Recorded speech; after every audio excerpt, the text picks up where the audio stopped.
સાબરકાંઠાના વિજયનગર તાલુકા આદિવાસી સમાજના હજુ પણ કેટલાય ગામો રોડ રસ્તા અને વીજળીથી વંચિત। વિજયનગર તાલુકામાં મોટા ભાગે આદિવાસી સમાજ વર્ષોથી જંગલોમાં વસવાટ કરે છે, પરંતુ જંગલ ખાતાના કેટલાક નીતિ નિયમોના કારણે કેટલાય ગામો હજુ રસ્તાઓના અભાવ જોવા મળી રહ્યા છે। કોઈ પણ બીમાર વ્યક્તિ હોય એમને જોડી કરી 5-5 કિલોમીટર સુધી ચાલીને મુખ્ય માર્ગ પર લઈ જવા પડે છે।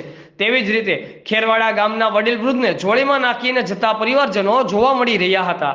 ખેરવાડા ગામ સ્ટેશન ફળિયાથી હાઈવેને જોડતો રસ્તો નથી। પગદંડી રસ્તે જતા આવવા લોકોને ભારે હાલાકી પડી રહી છે।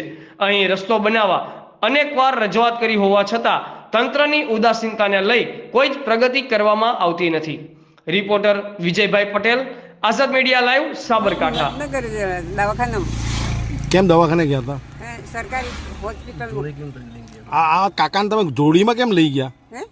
જોડી કરીને કેમ લઈ ગયા? પણ કોઈ અમારું સાધન નહીં એટલેથી, એટલે રસ્તો પણ નથી ના રસ્તો નહીં એટલેથી બહુ તકલીફ છે ને અમારે તો। અમને કોઈ રસ્તો નહીં આવતા।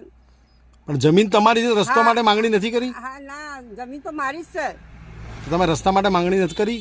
ના નથી કરી, એટલે જ તો કરી આપો તો બહુ સારું જ કહેવાય। સારું. હે